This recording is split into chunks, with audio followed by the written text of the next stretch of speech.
Danes ob 17. v veliki dvorani Univerze v Mariboru in v živo na Večerovi spletni strani Večerova javna razprava z naslovom Magna, da ali ne.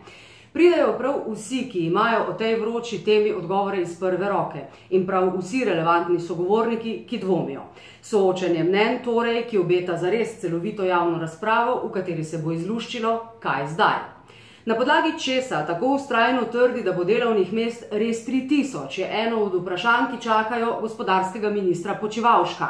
Zakaj se sečnja 4 hektarjev rogoškega gozda, kolikor bi ga sekali zdaj, trenutno kaže kot najbolj nevralgična točka, na kateri lahko projekt Magna celo dokončno pade?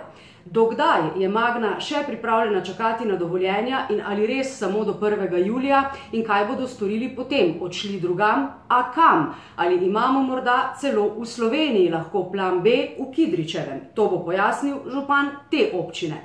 Pridejo ministri, državni sekretarji, župani, predstavniki hoških kmetov, civilnih iniciativ, rektor Mariborske univerze, predstavniki gospodarstva in drugi. V živo na Večerovi spletni strani in v veliki dvorani Univerze v Mariboru. Začnemo že čez nekaj ur ob 17.